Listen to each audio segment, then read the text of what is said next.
what's up, fight fans? And we are back at it with another edition here at Round One Sports TV. I am your host, Edwin. We have an amazing show for you today here. We're going to be talking about a lot of top stories here, but also giving credit to some of the fighters that I feel that are not getting so much just due, but are amazing fights that the public needs to be informed of, such as a fighter like Naoya Inoue, which is coming to December showdown, a December 24th showdown against Sam Goodman. So this fight right here seems like it is official. I have checked numerous of websites and they confirmed the date and time. I really didn't think that Sam Goodman was going to show up, for this fight.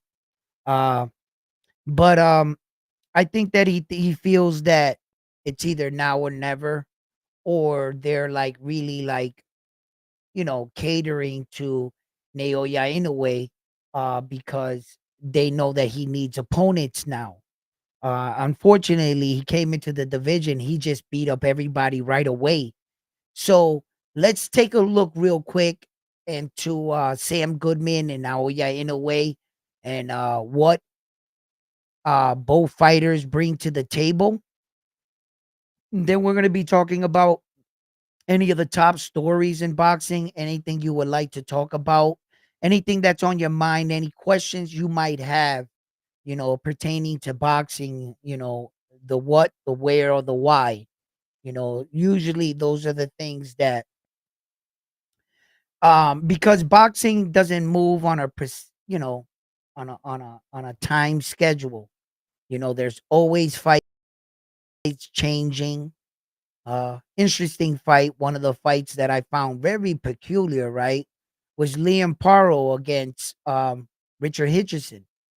And that fight is going to be held in San Juan, Puerto Rico. And I was like, didn't he just go to Puerto Rico and beat Puerto Rico superstar? Why would you want him back in Puerto Rico?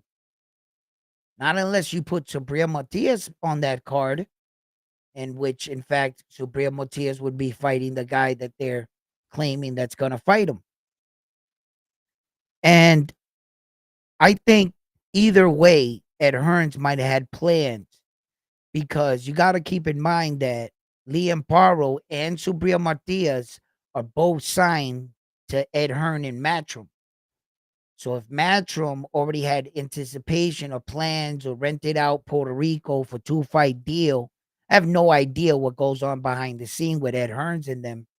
But I find it real odd that you're going to bring back the guy that stole the night in Puerto Rico and have him headline a fight out in Puerto Rico. Like, and then against his opponent is another guy that was talking smack about Subriel Matias and Richard Hitchinson, and like he wanted all the smoke with him too. So you got two guys that were going against Puerto Rico's son, right? And you're bringing both his nemesis to Puerto Rico to headline a fight card?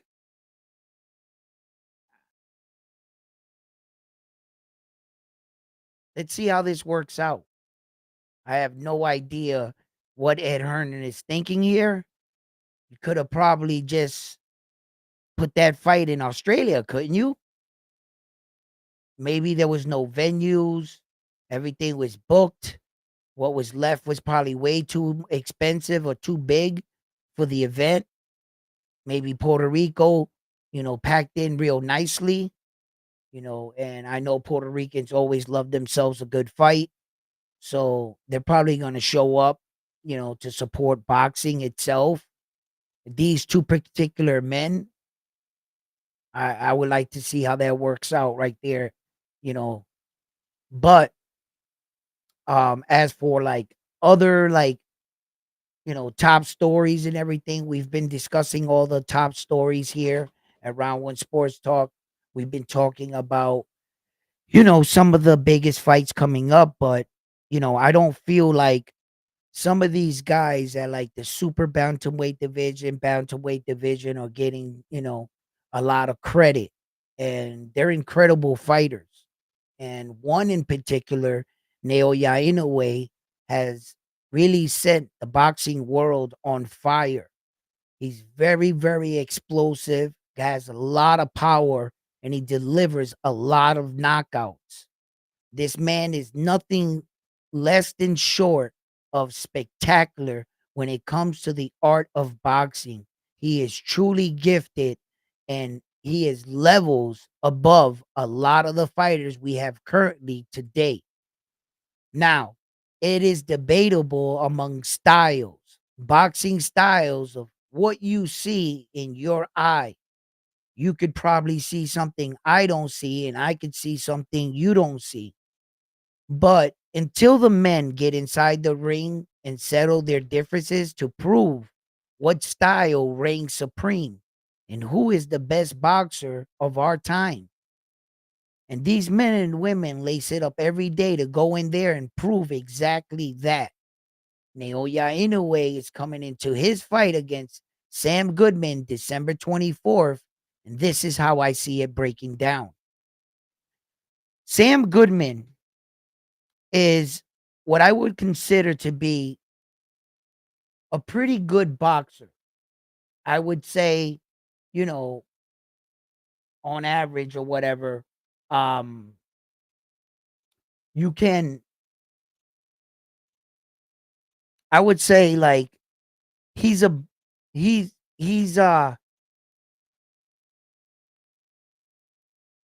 I would say he's in the top 5 boxers in 125-pound weight division.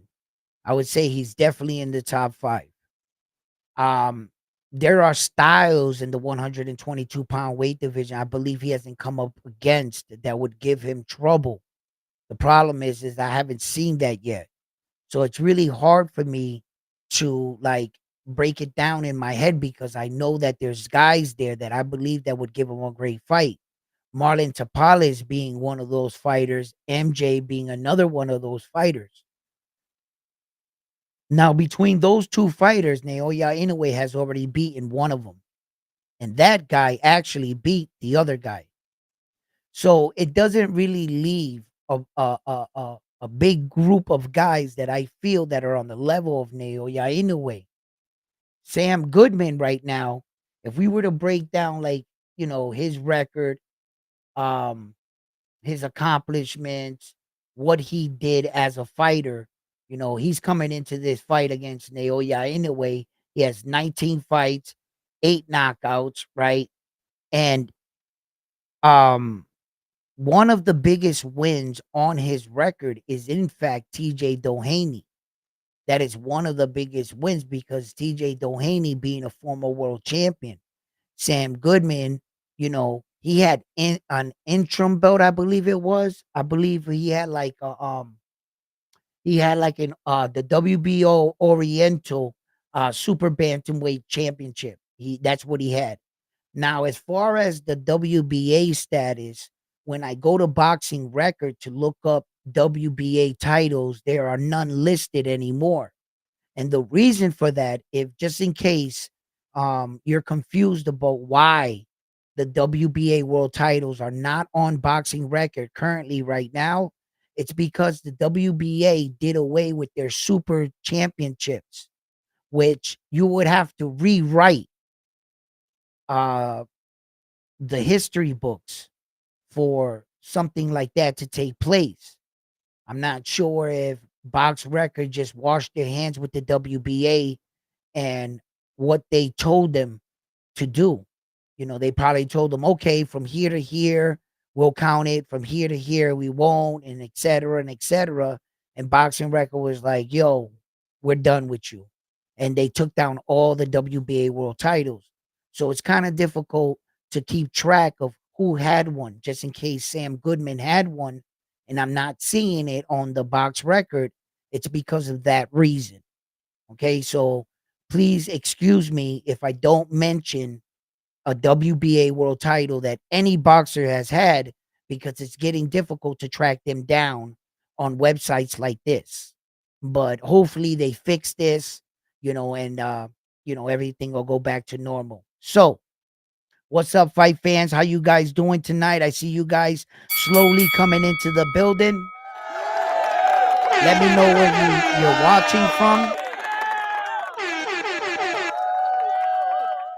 And Sam Goodman, right, doesn't have like an impressive record with 19 fights and 8 knockouts, but he definitely has proven himself being the WBO and IBF number one contender. And that's two sanctioning bodies, meaning he has earned the right to call out Naoya Inoue. And in fact, after the victory, his Naoya Inoue's not last victory, but the one before that, I believe it was when he beat Luis Pantera Nari, I think it was. Sam Goodman jumped in the ring and told him, I want to challenge you, but in fact took another fight, which he fought like a Thailand fighter and ended up injuring his hands. So his hands are getting healed up and everything. And he's saying that he's going to make the December 24th date. And after this fight, Naoya Inoue anticipates to go in his grand appearance in the United States and Las Vegas. But before we get to that, let's break down this fight. So Sam Goodman, he is quick. He has a good jab. He has a good understanding of boxing. I believe that his boxing, at best, he does the basics good. But you can't do the basics against a fighter such as Naoya Inoue. Sam Goodman, for me, doesn't really bring anything to the table that Naoya Inoue hasn't already seen. And I believe he has fought better skilled fighters, but you never know what style will be the style to unlock that puzzle. Sam Goodman has a puncher's chance in this fight. Sam Goodman knows that beating a fighter such as Naoya Inoue can change your life. These are opportunities not given to men every day. Sam Goodman's getting an opportunity at 4 belts. That's life-changing shit. And you're pretty much guaranteed a rematch. So that's 2 big night paychecks. How do you fare? How do you capitalize? Do you win the first one in order to get yourself to the second one? And if you got to the second one, could you pull it off again? Those are interesting questions. But make no mistake, you're going to get the best version of Sam Goodman we've ever seen. He's in there every day, and I guarantee you, he's running that extra mile. He's doing those extra rounds because this is the most dangerous opponent he has ever come against. Naoya Inoue is truly him, and the world knows it.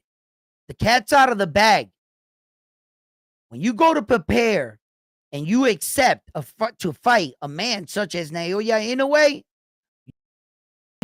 you better feel that you left no stone unturned in preparation coming into that fight.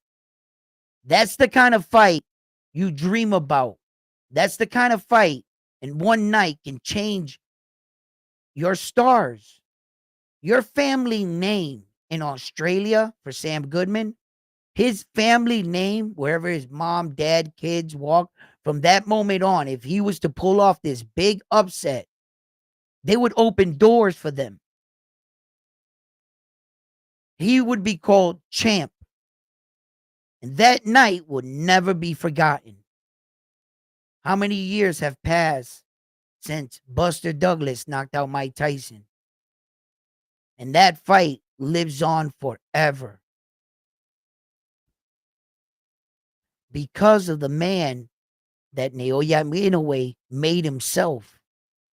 And Sam Goodman and his team, you better believe they understand what's at stake.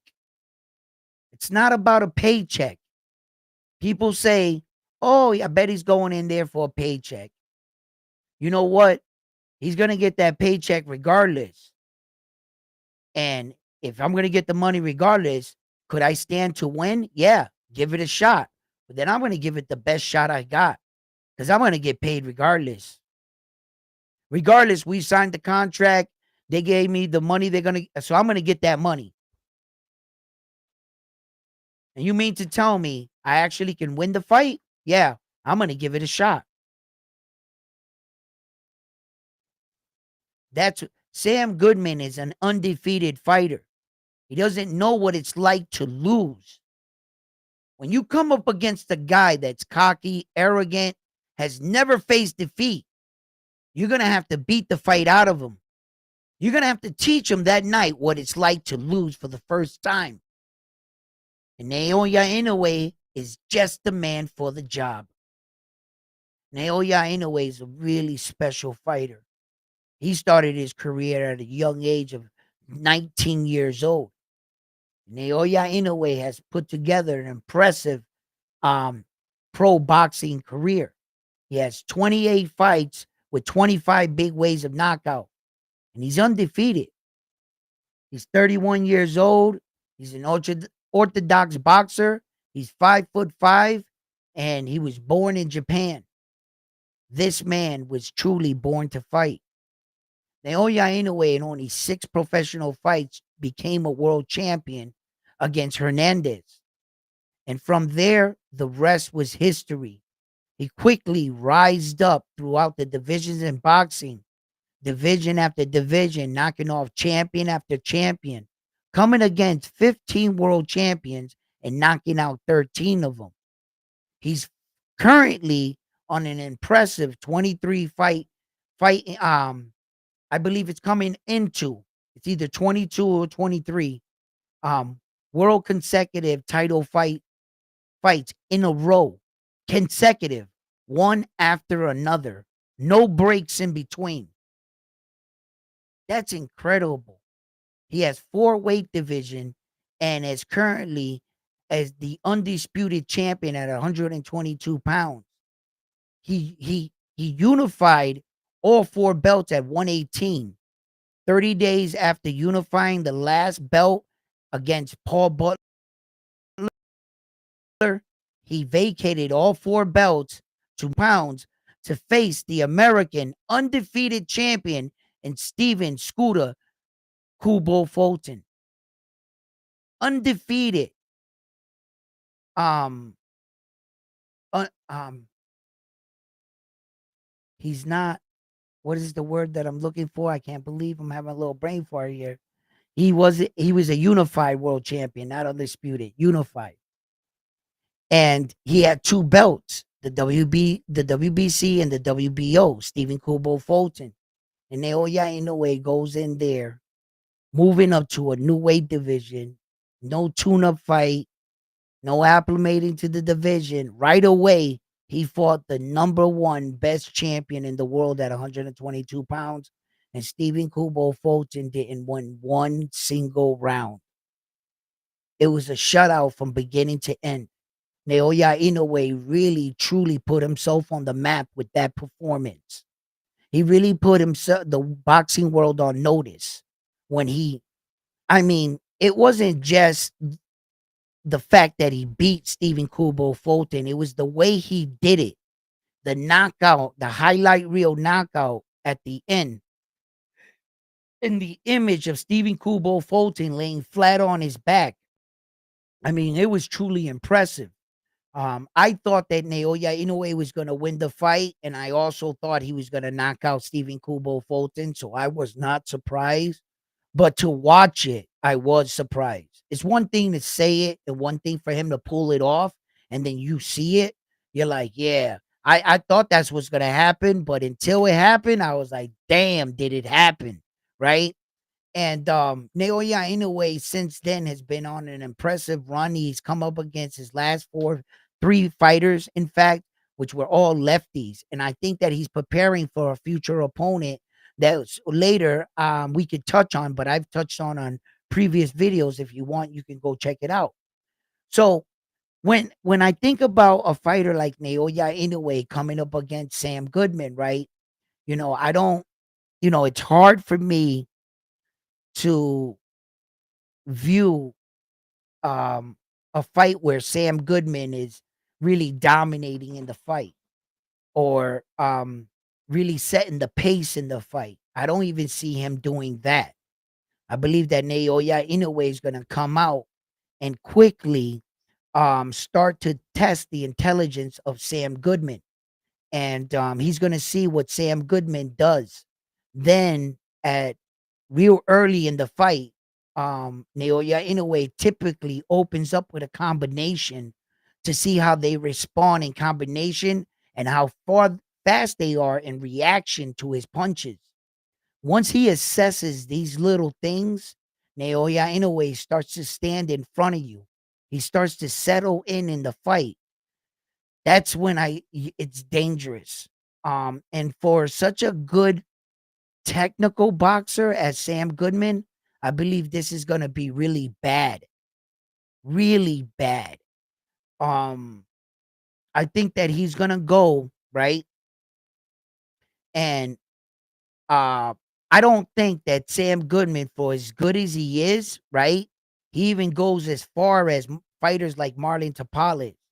I think Marlon Tapales made it into those later rounds because his awkwardness, and it took Naoya in a way a little bit of time to get a beat on him, and to figure out what he was doing. Sam Goodman, you're not gonna have to figure that out. He's just gonna get his timing, his distance. Sam Goodman can box. And when you can actually box against Naoya Inoue, it's gonna work out against you. I think he's gonna knock out Sam Goodman. I don't think he makes it 4 rounds. And I'm being nice right now. I give him 4 rounds. That's all I give him.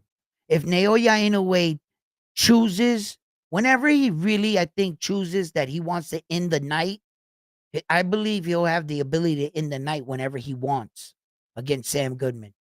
I truly think that. I think he's just leaps and bounds over Sam Goodman, and I don't even think Sam Goodman's on his level.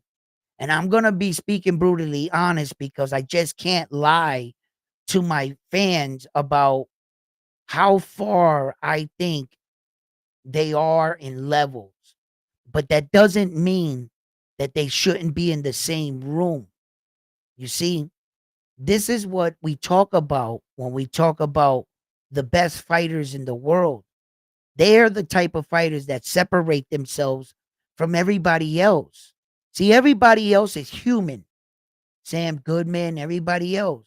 They're just like anybody else in the division. Had it been anybody else at 122 pounds, I'd be like, yo, Sam Goodman just might win this fight against anybody else. Okay? But this is what we're talking about. This is what makes him an elite fighter. This is why he's considered the best pound for pound fighter in the world. If you want to argue accolades, he's got those. You want to argue knockouts, he's got those. You want to argue wins, he got those too. Knockout percentile ratio, he's got that too. Whatever way you want to come at him, he's got an answer for you. That's what makes him number one. His activity is better also than anybody else in the conversation, which we all know that every time you step in the ring, that's an opportunity for you to lose. You're taking more chances, more risk. So if you're taking more chances and more risk, you got to be the better one. You want to talk styles? How do you want to do it? Truly, this guy is really unique. I'm trying to tell you. And the reason what tells me this about him is that I'm not impressed. I'm not easily impressed by a lot of fighters. I've seen my share of boxers. I've came up in an era that I feel were some of the best men and women in the world. The Sugar Rays, the Roberto Durans, the Roy Jones Jr.'s, the Floyd Mayweather, the Sweet Pea Pernell Whitakers, the Julio Cesar Chavez, the Hector Camachos, the Felix Trinidads. That was my era. That was my era. I am spoiled as a boxing fan. It is very, very hard to impress me. Very hard to impress me. And when I see unique shit, That's what attracts me. First of all, it was his unique record, right? That I noticed right away. It lifted my eyebrow when no bantamweight or super bantamweight in the history of boxing has done what he's done.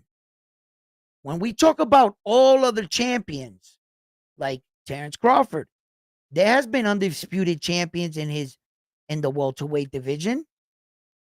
There's been undisputed champions. They might have not had all four belts in two separate ones, but in those two separate ones, there's been an undisputed champion there before. That means that a man has done that before, just in the one division, right? The fact that no one ever has done what Naoya Inoue has done in neither of those divisions really piqued my interest. Because now you're unique. You're unique. You are unique. No one has done that. Terrence Crawford was the first man to unify all four belts in two separate. Yes. Right? And Naoya Inoue was the second. So I was like, what is separating him? Then his remarkable title run. From the moment he became a world champion, he has not stopped fighting. Or it's either he's defending his belt, fighting you for your belt, moving up in weight and fighting that champion for his belt. But it's been nothing but title fights and fighting champions consecutively in a row. I have never in my life witnessed no man, right, be in one weight division, jump up to the following weight division, challenge the champion, and knock him out in one round. That champion was an undefeated champion for over 10 years, champion for 4 years, and never been knocked out. He knocks him out in one round. McDonald. I the things that he did, they would like to not either not acknowledge it or talk over it. And what they'll use as like try to deter you is his weight factor, his size as a person, right? How is that a factor when everybody in his weight division were the exact same weight as him? Just like you would judge any other champion in any other weight division. When you judge Terrence Crawford, you don't judge him in the heavyweights, do you? No. You say he's the best at 140, 147, and now 154. He's not the best there yet, but he's going to be, right? So you're judging him from his weight division. So why is it that it's hard for people to accept the smaller guy? Isn't he be judged by his weight division? Isn't he fighting the up and up too with all the people in his division? And let me be honest, right? Americans, we're on average, we're like 5'8", 5'7" on average, right? And then we grow from there even bigger, right? So the normal size of an American man is like basically like 5'7", 5'8", right around there, and then they get taller, right? So when we as Americans we look down at these little dudes, we're like, their competition can't be good because they can't be that many men in the world that small. And I say that's a lie because there's another part of the world. On the other side of the world, the majority of the men out there are shorter, stout dudes. Fast as fuck, boy. And some pack a punch, as you can see. And there are no shortage of those guys out there. Why you think the best fight in town for the bantamweight guys is out there in Japan right now?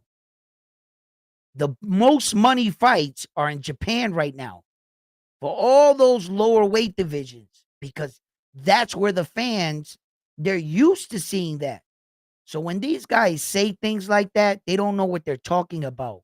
There is no shortage of competition in those weight divisions. They are packed with killers. And for a man to come out and separate himself from all those guys, the way he's doing it, he is truly, truly unique. He is truly unique. And if you love the sweet science, you love power, finesse, what is it that you love about boxing? As long as it is that you love boxing, whatever it is you're looking for, stop looking. Here he is, right here. This is everything you're looking for, and then some. I guarantee it. Now, with every fight from here on in, it's going to be nothing but tough fights. Believe me. Believe me when I tell you, it's going to be nothing but tough fights for this man because every fighter, there are no cherry picks for Naoya Inoue. None. None. What he offers is too much to fucking fuck around and pass up. Yeah. Just sharing the ring with him. As you can see, Luis Pantera Nari was the first man was successful on knocking him down. He couldn't keep him down, but he knocked him down. Luis Pantera Nari's stock rised after that. He's about to get another little good payday off of that. That's what Naoya Inoue fights can do. Imagine if you win it. Naoya Inoue is offering everything in the pursuit to pursue what he wants to find out if he is truly the best fighter in the world. Naoya Inoue wants to give himself that stamp, but he doesn't feel he's there yet. With every fight, he gets better and better. That's a man that has accomplished so much, but is still humble and values that he is still a student in the game of boxing. He doesn't claim to know it all, and he doesn't claim to be the best fighter in the world. Imagine that. The Tom Brady of boxing. That's what he truly is. He doesn't beat his chest. He doesn't call other people out their names, talk about people's wives.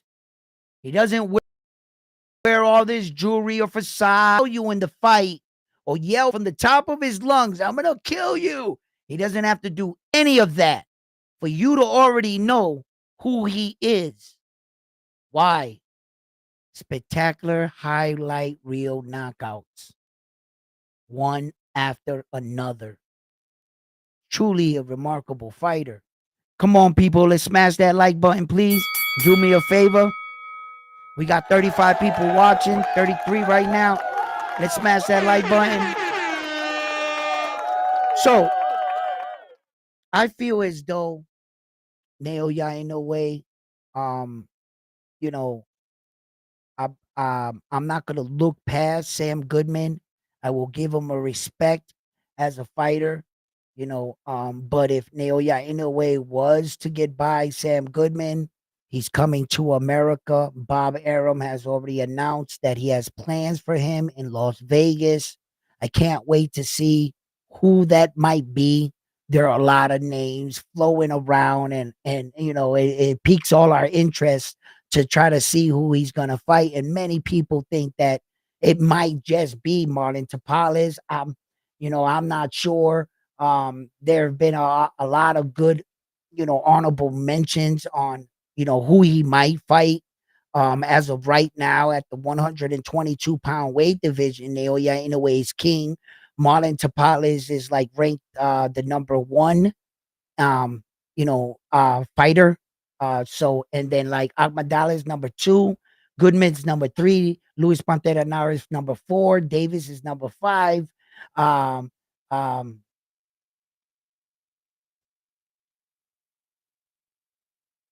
Picasso is number 6, I believe.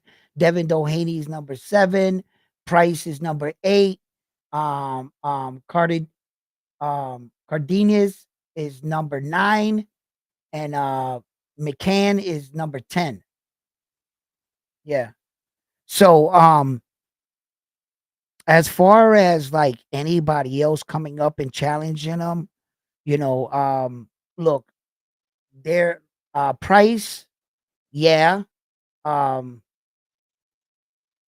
is he ready for him? Do you guys really think Price is ready for Naoya Inoue? You do you is it because you like the range that he has?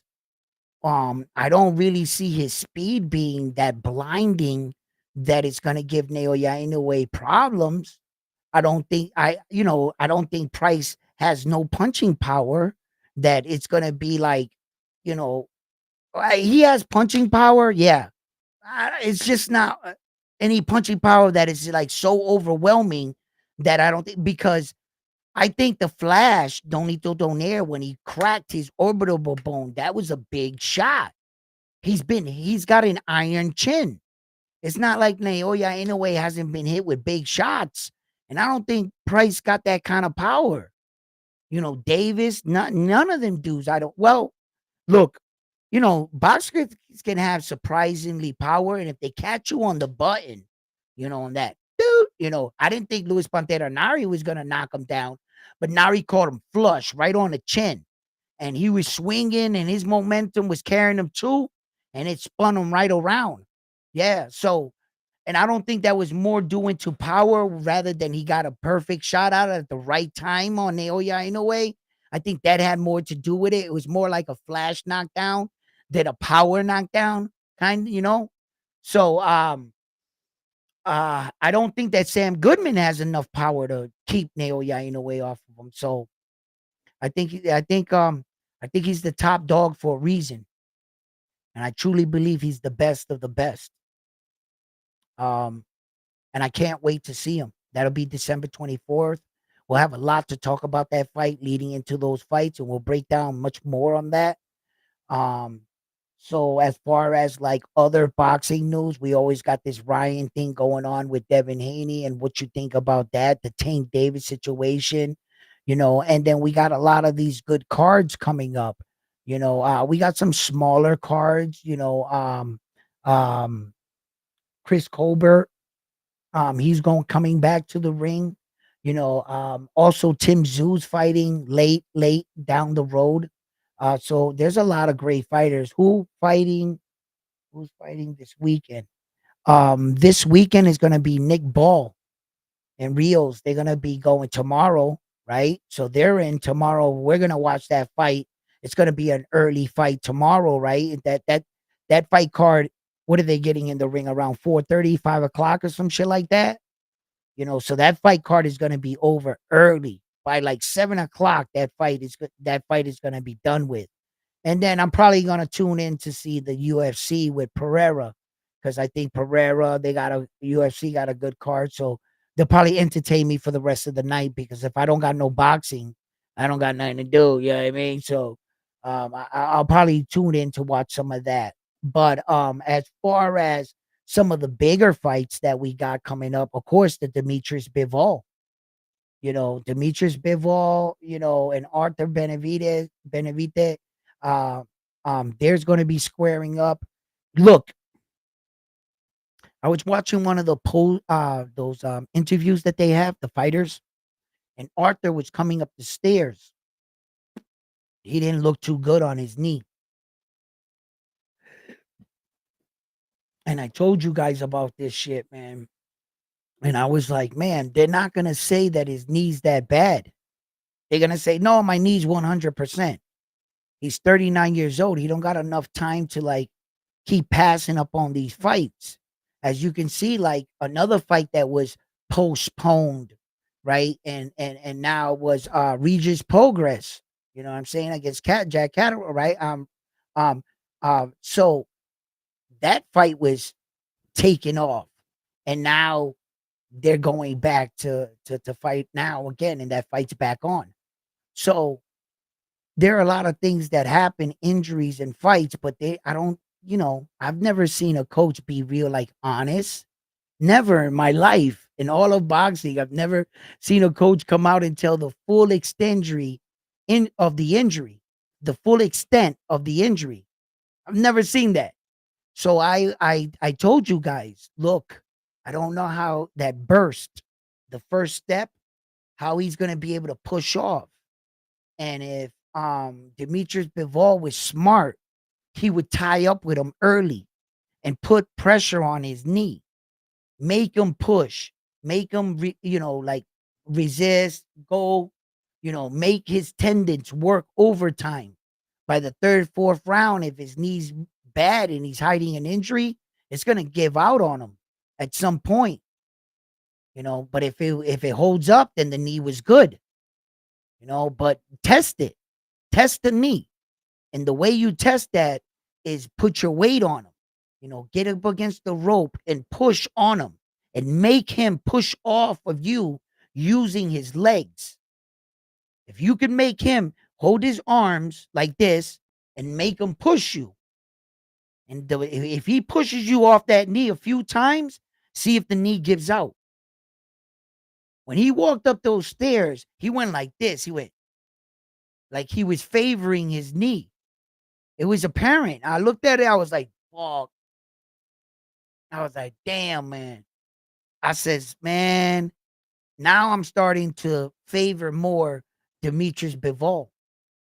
You got a wounded duck. I mean, Bivol's wounded, but his is emotional scars by his wife, right? Right? That's not a laughing matter, but and he's got emotional scars. His are physical. And if I had to choose, I'm gonna go against the guy with the physical one. And it being a knee or your hands, no, that's a bad situation. It was a bad look. It was a bad look, man. Maybe if his promoters were smart, I would have had them put a ramp or something, or something that it didn't expose me going like this or something. Try to hide it, but maybe you know little bit longer. You know, uh, uh, uh, if his knee warms up, after injuries, if you're not he wasn't working out earlier that day on the knee, could have tightened up.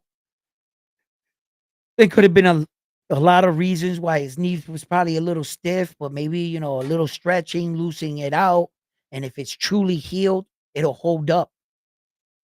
So that could have gave him a false picture. But I'm 100% sure that the world saw that. And I saw it, and I know that Demetrius Bivol's fighters, coaches had to see it. He was clearly, clear as day, favoring that knee, walking up those stairs, clear as day. And this is just how far are we out? How many days out from the fight? Come on, guys, that got me worried. And like I said, I can't be 100%. I don't want to send you guys this, oh shit, like, maybe, just maybe he was just waking up or something, and he didn't get to stretch out the knee that day, and it was a little tight. Maybe he was a little, and when he loosens up, it'll be better, maybe. Or maybe it's just the truth. It is fucked up, and his knee is trashed, and he's coming into this fight. He needs the money. He's 39 years old. He don't got a lot of time. He don't want to push the fight back again. He already pushed it back once. Fuck it. He's going full speed ahead, but that knee is trash. Or maybe it's that. We're going to find out. Let me read some of y'all messages. What's up, guys? What you saying here? You had a knee injury?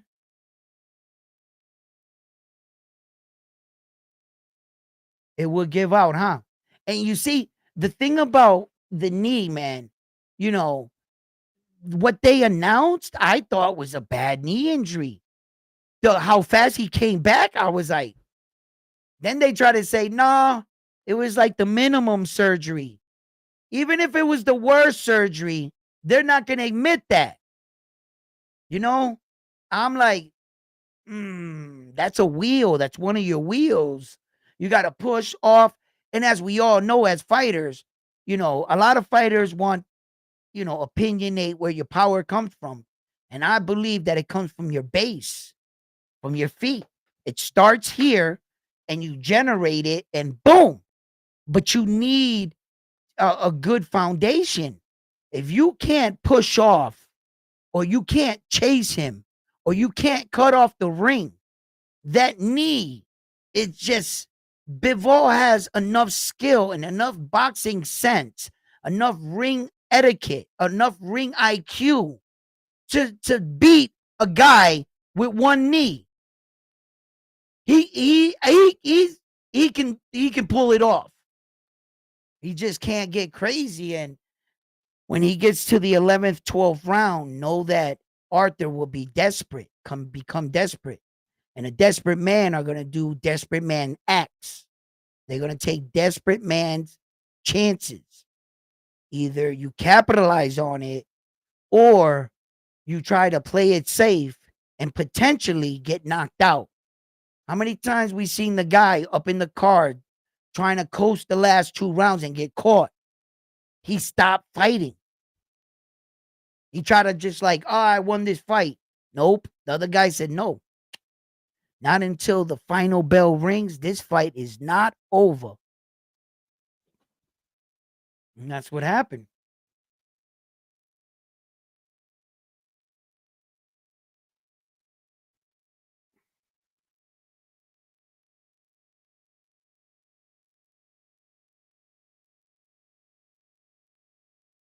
He get knocked out the air.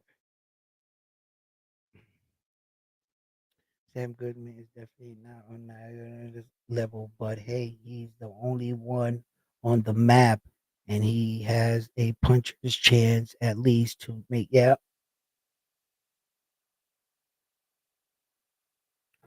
well said, because that's the truth. That right there is the truth, and that's what I've been saying. Sam Goodman has a puncher's chance. Sam Goodman, um, definitely earned his right to be there. And if Sam Goodman steps up and says, "Yeah, I want my opportunity," it's honorable that the champion gives him his shot. When we talk about champions every day ducking, the number one guy, the number two guy, the number three guy, and you got the number three guy yelling, "Hey, you're not giving me my shot. You're fighting everybody else but us, the guys in your ranking."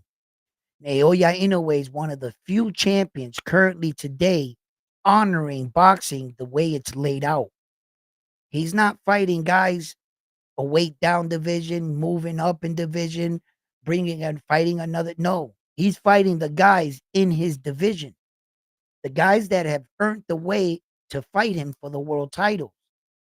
If you put a target on your back that big, where you were cocky enough and you knew you were the best, that you went and got all 4 belts, that means all title fights you must answer. Typically, it's 4 champions answering all 4 titles. Naoya Inoue is the only champion in his division, and he's saying, anyone, any one of you that want it, come get it. I'm right here. I got all the belts, all the gold, and I can change your life. Come with it. He's truly standing in front of the castle, in the gate, looking at all the men, and he's telling them, any of you, and anyone, step up. Now that is a fucking champion, bro. Now that right there is a fucking champion. He's making guys move up in weight. He's making guys retire. He's making guys wait for him to leave divisions. He's making guys move down in weight. Yo, that's a real champion right there. That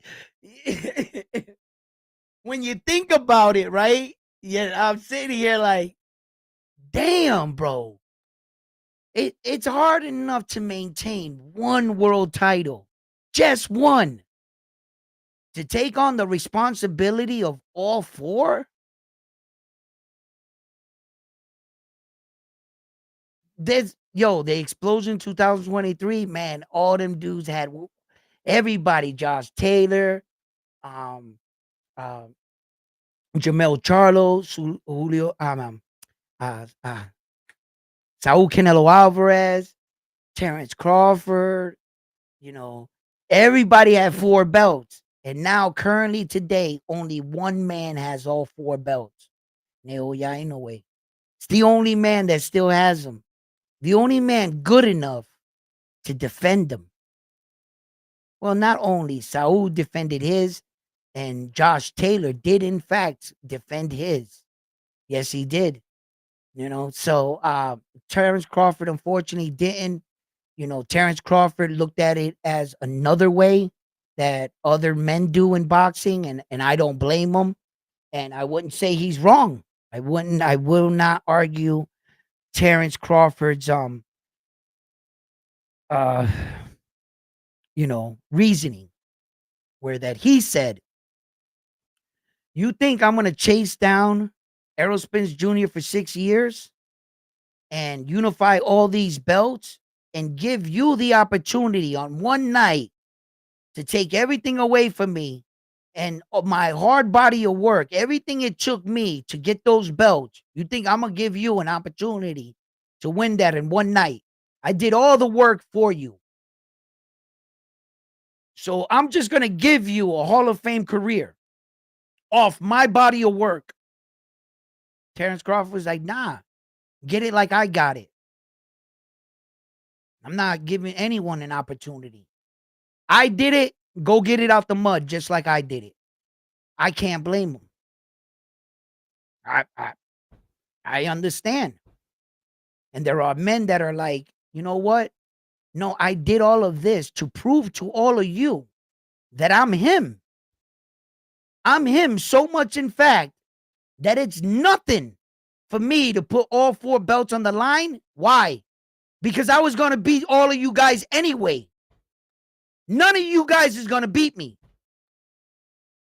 I'm better than all of you. I'm so much better than all of you that I'll put up the belts every single time out. Why? Because I'm a king. And look at, you actually think that you're going to come in here and take everything away from me, and that I'm going to work this hard to build all of this so that you can have a Hall of Fame career? Guess what you're going to have to do to get that? You're going to have to get past me. I would like to see that. That's what kind of shit Naoya Inoue's on. That's what kind of shit he's on. Yo, man, I'm like,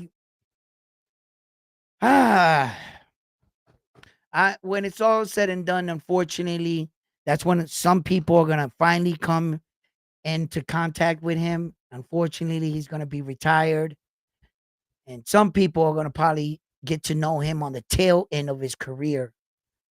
You know, if you're watching this video, I would encourage you, you know, go get some snacks, curl up for a minute, and watch his highlights. You are not gonna be disappointed.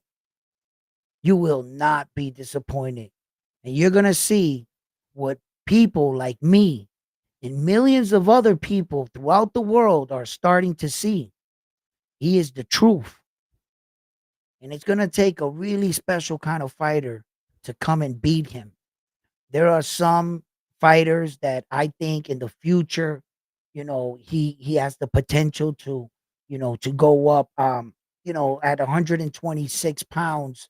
I don't think Liam Wood's gonna fight him, but he's probably the best, one of the best.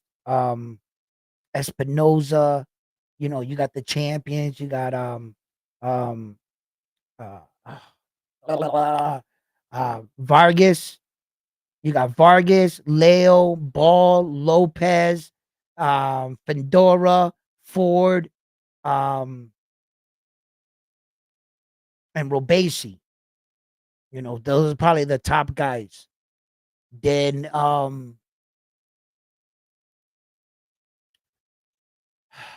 you got guys like Boo Boo Shoo Shoes Carrington, but I talked about that. He's not ready for these kind of guys. He's not ready for like a fighter like Naoya in a way, and I wouldn't want to damage Bruce Carrington. I think he's gonna need a little bit more time. So he's ranked. Um I would have to look up the ranking system to see where he's ranked again. I forget what organization has him ranked up there, but they do. In fact, they do. Um, um, Another ranking that surprised me, which I was going to talk about too, was Casamaro's ranking. The WBC has him ranked number 7. I believe the WBO, in fact, actually has him ranked a little higher. But Casamaro is ranked in 3 of the sanctioning bodies. And I want to see what he does because he was always a name that was there, but the fight never materialized. And I think it was due in part to Casamara not doing his part to beat up with Naoya Inoue, because as you can see, you can't blame it on Naoya Inoue when all he's doing is winning. So it was up to Casamara. He needed the activity, and he needed to win the fights, the big fights, especially not to lose his belt. Casamara's been in a lot of fucking like brawls, bro. Like when you talk about some of the ugliest fights in boxing, you think of Casamara fight. Yo, he's been in the ring with guys that try to trip him, wrestled him, picked him up, scooped him. Casamaro's been in some ugly, ugly, ugly fights. And I think that's why his fan base likes him so much. He's what you consider a tough guy. Casamaro. He was a tough guy.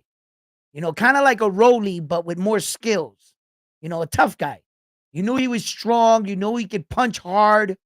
He just didn't possess the greatest of boxing, but anything can happen in the ring when you watch a Casamaro fight. You knew it was going to be like, an exciting fight for the most part. So um yeah, and that's what you got from him. And I wanted to see, just in case he was a potential name, but I think he's actually too far out of the radar. But so many people keep bringing him up, and they keep, repeating his name and bringing him up in conversations that I feel that, okay, I'm not a biased dude, and it's not all about Naoya Inoue, but what it is for me, it's about the best fighters in the world. And I'm going to talk up the best fighters in the world in the sport that I love, boxing. If you're the fucking Michael Jordan of boxing, then I'm talking about you. Okay? But if you're the butthurt Scottie Pippen, talking about, oh no, you were better, or you were this, or you were that. Bro, at some point you had to prove it, right? If Casamara belongs there and Naoya Inoue, for some reason, in some small circles, and these circles are getting smaller by the day, think that Naoya Inoue ducked Casamara. On what planet? I don't know, but it definitely is not on this planet that Naoya Inoue ducked Casamara or MJ, but in some small circles, and I repeat, those small circles are getting smaller every day, right? There's some people that believe these stories. And Naoya Inoue is just truly doing Naoya Inoue shit. And he's these guys, they're gonna say whatever they need to in order to try to hop on that train. One, it'll probably make the most dollars and cents, and two, he offers the most in when it comes to life-changing opportunity. There's no fighter that's giving you an opportunity at what he's giving you.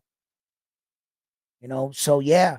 And about that Las Vegas fight, this Saul Canelo Alvarez thing keeps coming up. Like people are saying that it might not be too far fetched, right? Okay. It might not be too far fetched in Las Vegas. And I never said that. See how this thing starts to turn a little? My entire argument was I didn't believe it was going to take place in Japan. That Saul Canelo Alvarez was going to fight on the undercard in Japan, right? And even if people got that wrong and they said that Saul Canelo Alvarez was headlining, now, Nate, you're going to tell me Naoya Inoue is going to the undercard? Why would Saul need to support Naoya Inoue when his ticket sales are not suffering? The person's ticket sales that are hurting is Saul Canelo Alvarez.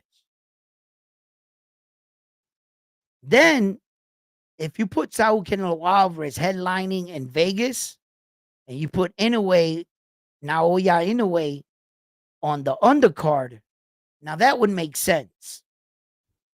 That would make sense. And I could see that happening all day, 7 days a week, 365 days a year. That would make sense.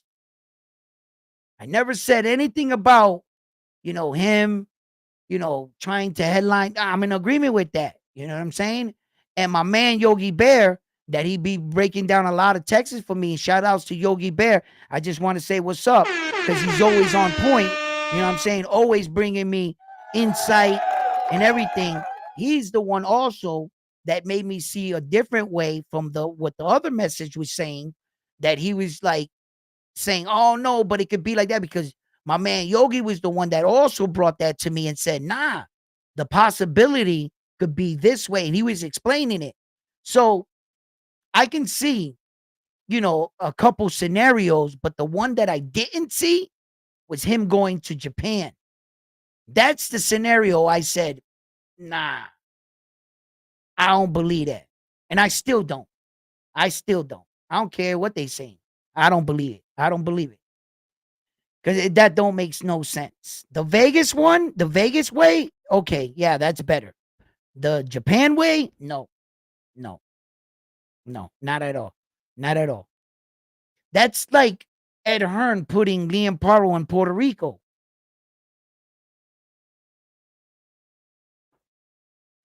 That don't make no fucking sense at all. Okay. Let's say you put Liam Paro in Puerto Rico, right? Subriel Matias ends up fighting out there, whatever. If you was to sign that rematch, do you really think Liam Paro's coming back out to Puerto Rico for the third time?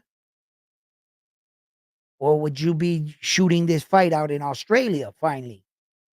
That that fight with Liam Paro in Puerto Rico, like I'm still scratching my head.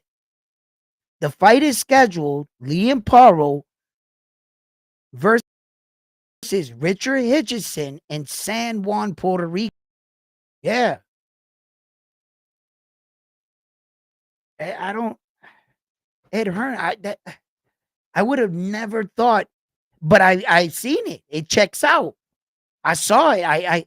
I see the everything that they got, the venue, everything. It's all checked. Everything checks out. That fight is official. I'm like,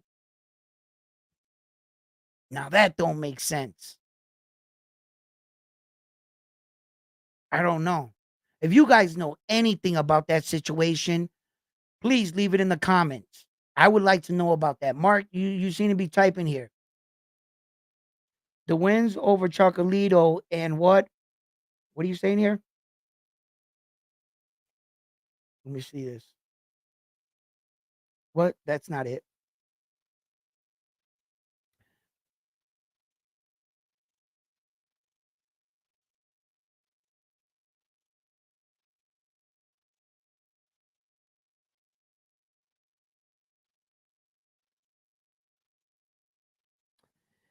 Yeah, you know what? Sounds good from a man that didn't get the fight 7 years ago. So run that by me again. I was going to fight the fight, but I didn't win my fight, but I called them out 7 years ago. What? If you weren't good enough to win the fight, to put yourself in position to fight him, well, it means you lost your opportunity. You should have been good enough to win the fight, right? But yet, those guys are going to say that Naoya Inoue was ducking him when they're losing their fights. They're not winning the fights that they needed to come against them. They weren't good enough to get there. But just because I want to say it into a microphone, it makes it so. Here, let me see if this works for you guys. Yo, Naoya Inoue is scared of me. He's ducking. You know why? I just turned pro 10 seconds ago, and I'm challenging Naoya Inoue. He hasn't answered me. He's officially a duck because just because you can say it doesn't make it so. Anybody can say any dumb shit. Wait until Naoya pulls up in a car, gets out of the car, and stands in front of him. Ask him about that stupid 7-year statement. Huh? Ask Chucky. He's gonna. My name is Jeff. Motherfucker ain't gonna say shit. They could talk that shit. Chocolito wasn't good enough for him anyway. He wasn't good enough for him. He was good to fight those other kind of fighters. He just wasn't good enough to fight Naoya Inoue like that. Nah. Chocolito was always that good fighter that was just under the great ones. He gave you the impression that, damn, man, he was good enough to be there. He didn't have that last level. He always lost to the guys just above in that level. That's been the story of his entire career. He's not gonna so yeah, he ain't doing shit to him.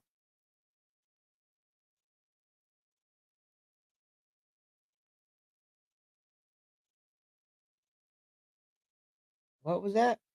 Anyway, what? I gotta see these better. Anyway, step off Japan. Well, I don't blame him money wise stepping off of Japan. Naoya Inoue will step anywhere in the world. He'll go to Pluto.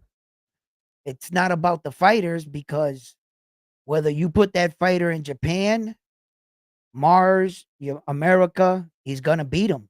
It's gonna be the same name on the same list. Either he fights Sam Goodman in Japan or he fights him in the United States. He's still fighting Sam Goodman, is he not? All right. He still would have fought Stephen Kubo Fulton the exact same way in America that he did in Japan. When we're talking about fighting in your home country, is because typically you got home field advantage and you got your fans and your crowds cheering for you, giving you all that energy. In Japan, it's the opposite.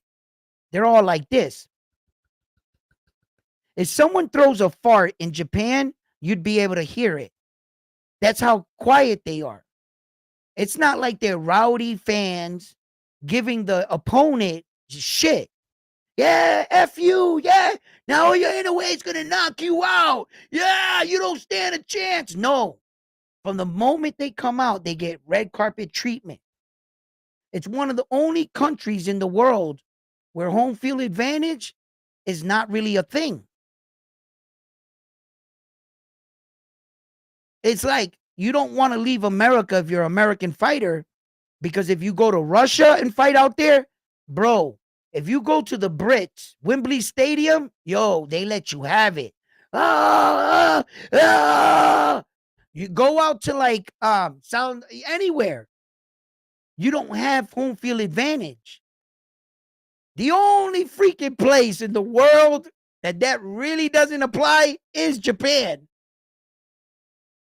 So leaving his country, he doesn't leave because of profit, Avi, right? Because he's gonna make the most money out there. But Naoya Inoue is not leaving because he's scared of, or any challenge presents anything to him. in any way.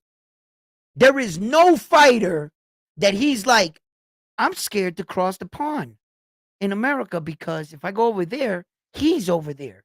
That guy doesn't exist. He is that guy. So he's just staying home, knocks the guy out, walks out of the arena, drives down the street, and goes to his house. He doesn't have to fight traffic, be on a plane in a hotel room with his kids, wake up the kids, get on a plane, fly over here, go through customs. Nah, in Japan, knocked out, walks out in the car. Honey, I'm home. How you doing? What better is that? And I get my money.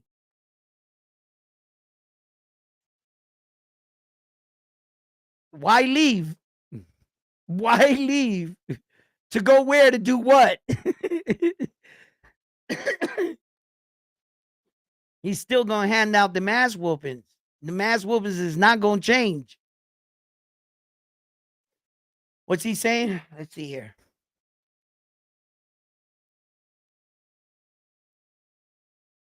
Wait a minute. Maybe you said something up here.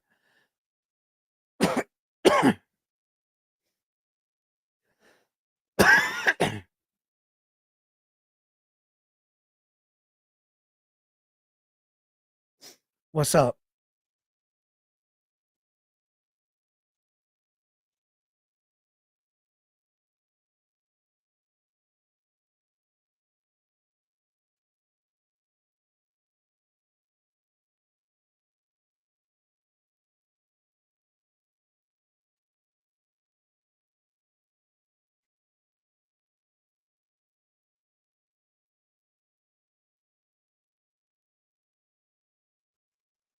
Yeah, he might be, but still, nevertheless, it's like, why are you bringing Liam Paro back out to Puerto Rico like that?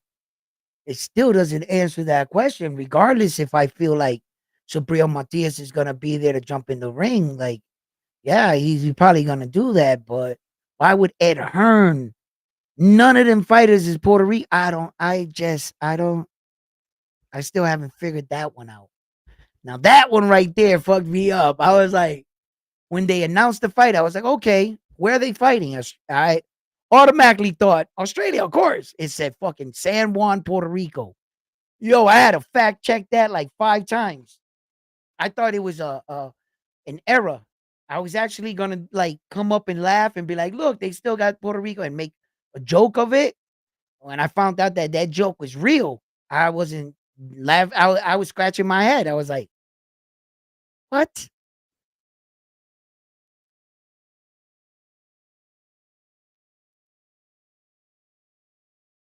That was towards Trump.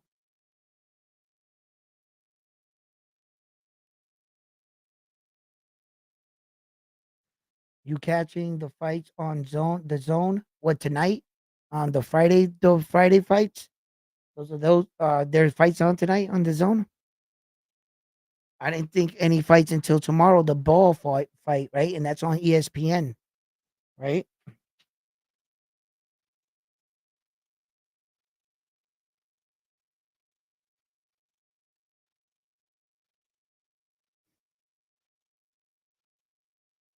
What fights are you talking about, Bam? On the zone. In Puerto Rico with Liam Paro, that is on the zone. Is that what you're saying? That's probably what you're saying. Wait a minute. Live. Fucking boxing. You got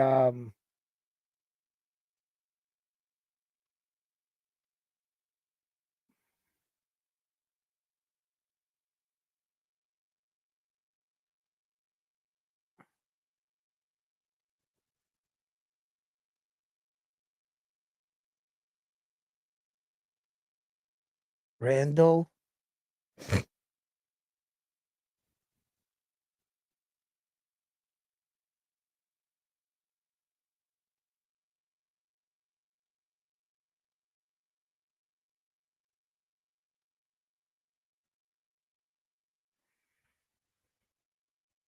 I'm trying to check this out to see, but I don't think I'm gonna stay on for this.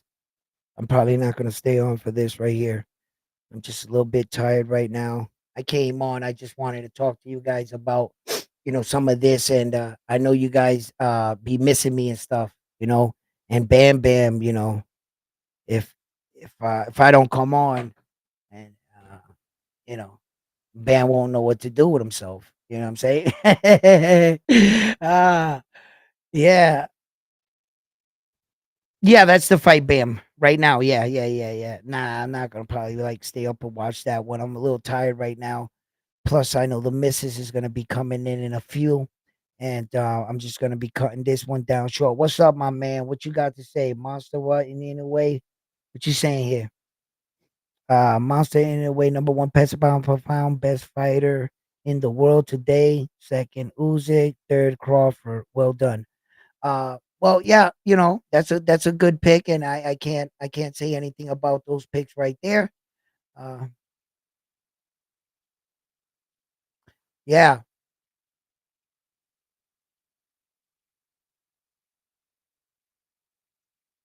Schofield is fighting. He's going to be fighting.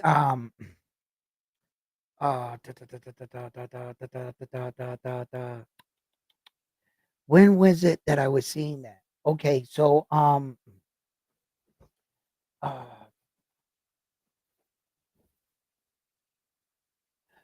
okay, the Liam Paro fight in Puerto Rico is supposed to be for December 7th, right?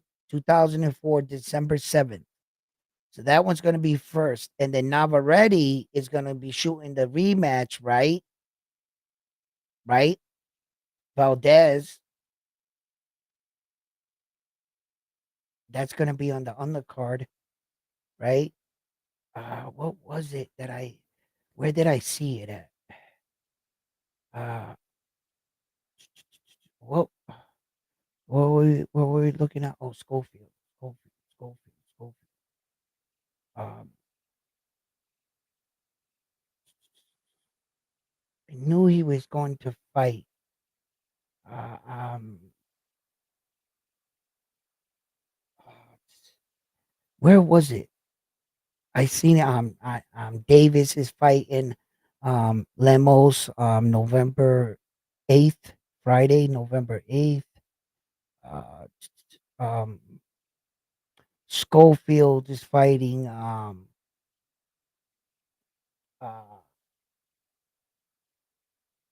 Garan. How do you pronounce his name? And he's going to be fighting on an undercard, right? Which I believe, whose undercard is he fighting under? I'm not sure if they're saying it. Oh, that's the Foster rematch. No, the Foster rematch is taking place November 2nd, in which Schofield is on that card. He's on the Foster rematch. O'Shasti Foster rematch. That's where he was on. And then Regis Progress and Cattle Brawl are fighting October 26th. No, no, no. And then Schofield is fighting no, wait. No, wait.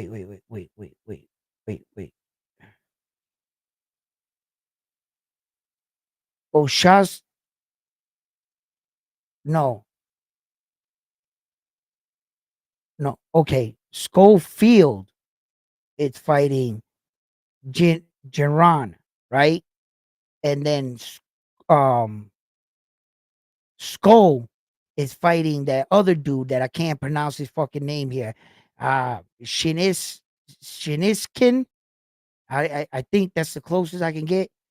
She's Shinskin. That's who he's fighting. And he's gonna be fighting on the undercard of the Tim Zoo fight. That's gonna be October 19th. And that's gonna be a good fight. I can't wait to see Junto Nakatoni. He's gonna be fighting Monday, October 4th. I mean October 14th. That's Junto Nakatoni, you know.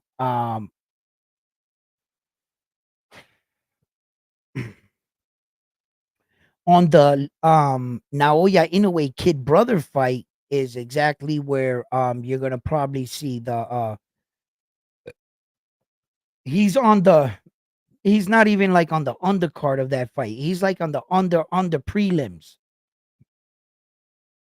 And that fight's gonna be a 10-round fight against Casamera versus Sanchez. Sanchez is an American fighter, 10-round fight. Let's see how that turns out. Yeah, Demetrius Bivol and everybody else. And then the schedule goes on from here all the way up. And then what we're at is October 5th when we're gonna get Ball versus Rios. Um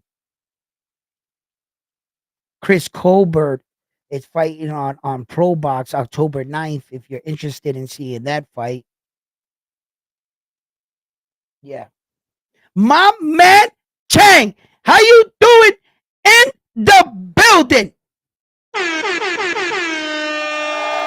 Hey yo, Chan be sneaking up with me, dropping them donations on me like real like a ninja. He's in and out. He's like, you know what I'm saying? What's up, Chan? Please explain how weight and at 122 gain like 20 pounds on fight night, what they eat. No, Chang, it's all about weight cutting. You know what I'm saying? And it means that you actually weren't supposed to be fighting in that division probably anyway. So what happens is, okay, say I'm a boxer. Say I weigh naturally 140 pounds. Well, the division that I'm going to want to fight in is probably going to be 122, 118. That's where I'm going to, if I weigh naturally 140, I'm going to want to fight in those divisions. Leading into the fight, I work out, I train, and I try to get my body somewhere in a ballpark figure where I'm like 13, 14 pounds out from fight night. Like right in between there is where you want to be. And what you do is on the last 2 days, you don't eat shit and you hit the saunas. You get all the water out of your body and you go in the saunas and you get on the bike and you got this guy and he starts like, you know, um taking the water out of you, all the water out of you. So now you're like this. Looks like you went on a crazy cocaine run and like you sniffed a kilo in a day, right? It's some shit like that, right? And then you're like all like this. You guys go make weight. And when they're on the stage that day, both fighters, they're trying to look tough. But in reality, if you went like that to one of them, he'd probably fall over. They're weak as hell. That's when you see their bones in their face and they're really, really sunk in. Like they're like this, like that on fight night. I mean, on weigh-in. From the moment they step off the scale, you're gonna see there's gonna probably be a guy that gives them a bottle, and that's gonna have all vitamin, electrolytes, vino, whatever you need. It's gonna be in that bottle. They start drinking that. What you want to do in order to start opening up your stomach, you don't want to eat food right away because that could hurt you. Because you would just so you get liquids to start opening up your stomach so that you can start eating. You eat, but you don't eat like a pig. You have a nutritionist. And what you do is you eat like every 4 hours, every 4 to 6 hours in between there. You have small meals and you gradually put the weight back on overnight. Once you go to sleep and your body gets rest, it locks on the weight. The next day, your body's going to soak up all the food and the water like a sponge. You're going to wake up 20 pounds heavier, 23 pounds heavier. Now, mind you, from the moment you wake up, you still got about 12 hours into the fight because the fight is not until 11 o'clock. So, what you want to do is you don't want to get and eat foods that are going to cause you to be sluggish. That's why your nutritionist is going to tell you, don't eat this, eat this. This is high in energy. They know all the right foods, what you should be putting in your body. Then midday you'll start to stretch it and you'll gain another 2 to 3 pounds. Then by time you step in the ring on fight night, you've gained your 20 pounds, 16 pounds, 18 pounds. Bob, there's a rule in boxing that says you're allowed to do this, but there is excessive weight gain. So let's say we have a fight at 140, right? Okay. Excuse me. You should be coming into that fight at 140, no bigger. I think the weight limit is like 13 pounds, 15 pounds, something like that. Once you exceed that, now they actually can cancel the fight with that, because now that is actually a foul in boxing. They're not supposed to let the fighters exceed a certain amount of weight. Devin Haney has done that numerous of times. With Regis Progress, he came in over the weight, right? Then he got to the limit. Then after the limit, he was 13 pounds heavier than the limit requires. So he had all the weight he put on that he was allowed to, plus 13 additional pounds. Devin Haney against Regis Progress. Yes. So, um, that's rehydration. Some fighters, cutting weight is an art. Not all fighters can do it. You know what I'm saying? Not all fighters can cut weight like like it's truly an art. Some men can do it better than others. Some only gain so much pounds. Floyd, when he went up to 154, he got in the ring, he actually lost weight. He wasn't a 154 pounder. He was just trying to get multiple divisions. It was so hard, but he had the skills to pay the bills. So those kind of men could do it. Not other men could do it. Yeah. So yeah,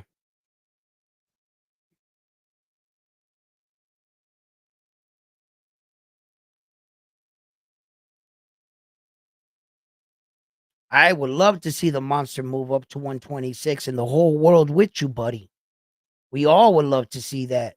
I believe that day's gonna come in Vegas when Bob Arum, you know what I'm saying? If anybody wants to hop on, I just dropped the link in the in the in the chat. If anybody wants to share anything, or I misheard anybody's message, you know how it is. Like, you guys are tight. I'll talk. I'll see a message and think that you're answering the question that I'm just talking about. That always happens. So sometimes people will get frustrated with that.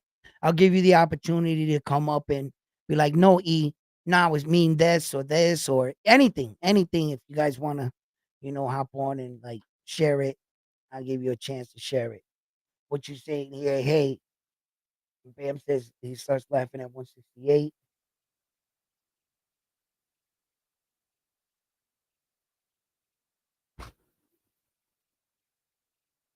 Look, I just think that Subriel Matias right now, man, he really needs to get back in this freaking ring, man, and settle his differences. I think that he feels some kind of way after Ed Hearn and the whole thing went down in Puerto Rico. I think that Subriel Matias is in a place where maybe he feels like he can't trust these people, and maybe they didn't have his best interests at heart. Maybe he felt like he was over prepared in this fight. Maybe he felt like, the coaching out there, the heat out there in Mexico really affected him. Maybe he didn't like that. I don't know. I don't know. But I think that Subriel Matias, he needs to get it together, and he really needs somebody to come out for him and put him in a situation where either he starts to put his name in for these other major sanctioning bodies and just doesn't go after the IBF. I think that there's other champions out there like the WBO, the WBC, and the WBA. And I believe that Subriel Matias can beat any of them. So, maybe you know, you know, it's not like he never lost before. Why so long in between the losses? And he's not young. Subriel is up there in age already. And with every month, every week that goes by, those are more opportunities I feel that he could have captivated on Subriel. So I would love to see Subriel Matias back in the ring um, sooner than later. And I would love to see him fighting some of the top guys at least in the division. I think that once he lost and they took the belt, nobody still wants to fight the boogeyman. So what they're gonna try to do is bury him. They're gonna ignore him, and try to age him out. Because he's a high risk, low reward. He doesn't have a belt anymore. Who's gonna sign up to fight this guy? After this, you seen what Subia did to those guys after he came off of a loss. You guys seen that shit firsthand. Who wants to sign up to fight this monster? He's not out, man. And if you guys think that Subiel is down and out, I think that they're blackballing him right now. He's too much of a high risk. No, but it's going to be real hard for him to secure some fights. He might have to sign another fucking fight deal, sell his fucking soul just to get these fucking pricks to come. And that still doesn't guarantee him the fights. Still doesn't make the other guy say yes. And that's what I talk about in the sport of boxing. Just like, Devin Haney signed that 3-fight deal because those fights were basically signed. He knew he was probably going to get that Loma fight and all that shit before any of this shit took place. But when you sign with Subriel, you're not sure that you're going to get those other guys in the ring with him. And that's the difference. That's the God honest truth. The smartest thing in boxing would be age him out. He's too dangerous. If these guys think that Liam Paro exposed him, I think Liam Paro had some help in that ring that night. Subriel also had a bad night on top of Liam Paro's best performance. So that's the way the fight had to go. I don't think you're going to get that every day out of Subriel. It's too dangerous. Who are you gonna who wants to just step in there like that now? For no belt.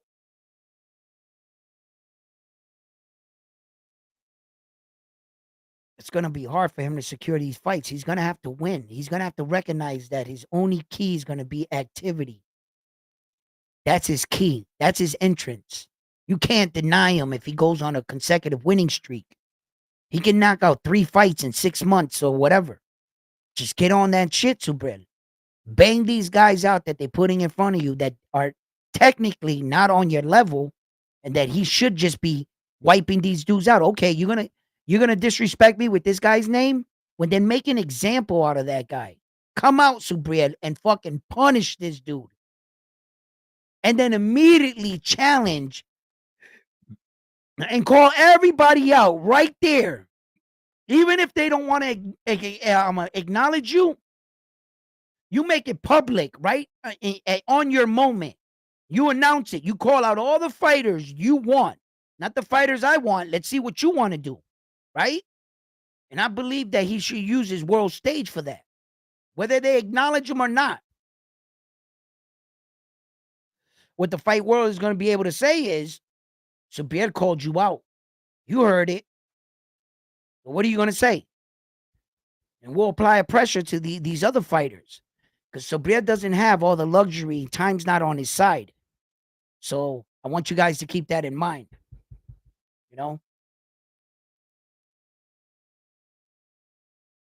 First mistake was no rematch clause. Too cocky, too arrogant. We talked about that, Bam. You know it, Bam. You know what I'm saying? You know that was a mistake, dog. We talked about that shit, Bam. Bam was fucked up behind that, like I was and shit. And like me and Bam, we talked about this shit. We were pissed. We were like, how the fuck did they just overlook the rematch call and Ed Hearn didn't say shit? Why? Because they were both his fighters. Either way, he wins. Either way, he wins. And whatever plans he had for that venue that in Puerto Rico, I don't know if this is coincidence. I don't know what the fuck Ed Hearns is doing right now. I don't know. But we were pissed behind that no rematch, and that was the first mistake. You know, I don't know. Maybe he got too cocky. Maybe at home he was far away from home. When he finally got home, he lost his mind and he started hanging around with all these dudes because Subria's born and raised in Puerto Rico, and he was already having success. So I'm pretty sure he already met these guys. I think he was homesick. I think he came out from Mexico. He was out there 4 or 5 months in Mexico. He came home, and it was like Subriel. Everybody was like, "Where were you?" And they started the party before the fight, and it kind of showed in Subriel's performance. So yeah,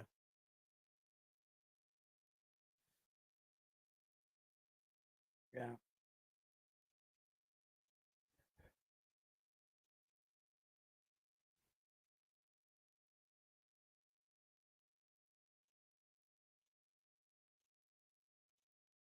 What'd you say?